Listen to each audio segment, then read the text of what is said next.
मेरा नाम मानसी है। आज मैं अपनी सुहाग रात की रोचक कहानी आप लोग को सुनाती हूँ। शादी की रात एक बहुत अच्छा दोस्त मुझे मिला जिसे मैं हर बात कह सकती थी। शादी की रात नीरस मतलब उस प्रेम का प्रदर्शन नहीं है जिसका शरीर द्वारा एक दूसरे से संपर्क होता है, बल्कि सही में दो दिलों का मिलन हुआ।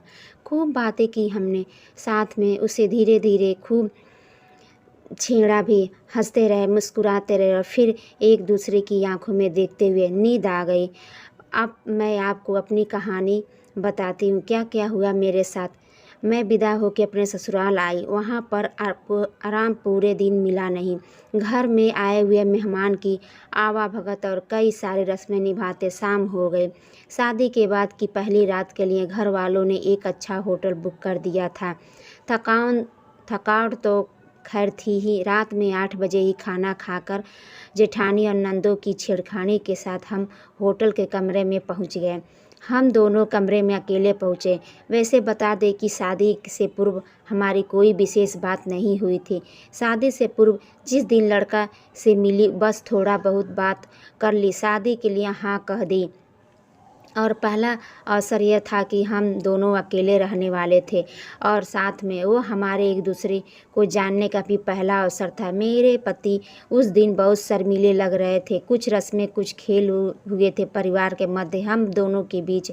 उसमें हर बार मेरी ही जीत हुई थी। इस दौरान जितना मैंने उसको जान पाई, मैं कमरे में बैठकर इंतज़ार कर रही थी क्योंकि वो अपने भाभी और बहनों को बाहर छोड़ने गए थे। मैडम से कहा कि आराम करो। मैं बैठकर भाभी को छोड़कर होटल में वापस आए। जब मैं रूम में आई तो बिस्तर पर दूसरी तरफ आके बैठ गए। मुझे इस घर में कुछ सामान मिला। निकाल रही थी पानी की बोतल, थर्मस, गिलास। पूछा कि आप पानी पिएंगे? बोले कि नहीं, होकर पानी पिए। मैं थोड़ी शर्मा गई। मैं थर्मस से दूध गिलास में भरी और उसे उठाया और उसके तरफ बिना देखे गिलास उनकी ओर कर दी और कहा, लीजिए। वे गिलास पकड़ ही पाते उससे पहले कि ग्लास फर्श पे गिर के टूट गई। मैं घबरा गई और उनसे सॉरी बोली। उन्होंने कहा, घबराते हुए देखकर मुझे अपनी बाहों में भर लिया और कहा, कोई बात नहीं मैडम। मैं चुप उनके बाहों में कैद हो गई और धीरे धीरे वो मुझसे कसते गए। बिस्तरे पे ले बैठा, टूटे हुए फूल।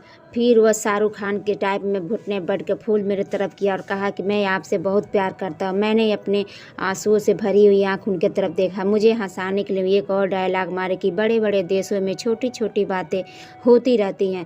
तब मैं थोड़ा मुस्कुरा दी और ज़मीन पर बैठकर पूछा कि पैर तो नहीं जल गया आपका?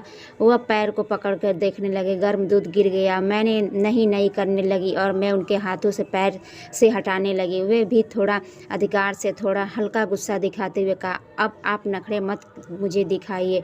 अब आप मेरी पत्नी हो, मेरी जिम्मेदारी है, मुझे आपका ध्यान रखना है, तो मुझे अपना काम करने दो। देखो कहीं मेरे पैर न जल गए हो। ऐसे कहकर वो दूध लिए और देखने लगे।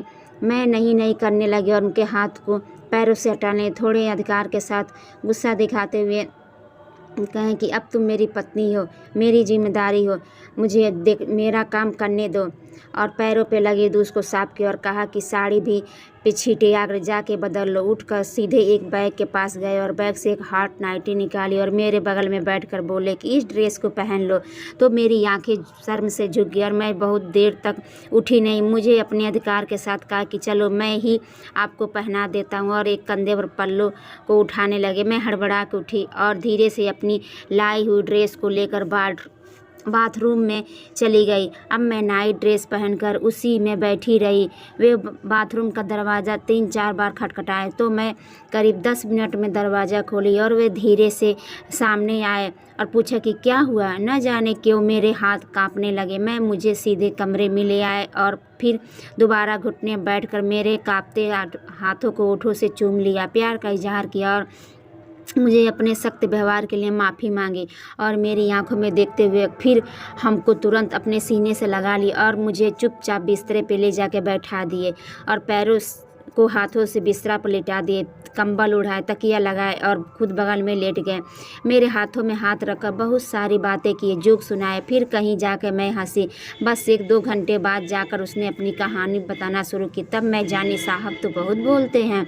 शुरू में तो मैं उन्हें बहुत उत्साह के साथ उनकी बातें सुनी, पर जब उनकी बातें सुन के बोर हो गई, वह बोले, आपको मैंने बोर कर दिया, सॉरी। उन्होंने कहा कि आज हमारी सुहाग रात है और आप बताई नहीं कि रात के 3 बज गए। तो मैंने बोला कि कोई बात नहीं, मेरी रात के 3 बज गए। सुन के मैं तो तुरंत उठ के बैठ गई, बोली अच्छा मेरी गलती है। आप तो बोले कि मेरी गलती है, मैं सुधार लेता हूँ। मेरे चेहरे पे आए, मेरे माथे को किस किया और बोले कि सो जाओ, बहुत थक गई होगी, वैसे भी कल रात की आपकी नींद पूरी नहीं हुई है, आपको बहुत परेशान किया है ना, आप अभी सो जाओ। बस इस तरह कहानी का अंत हुआ और फिर उनकी आंखों में देखते हुए हाथों में हाथ लिए मैं सो गई। बस ये रात बहुत रोमांटिक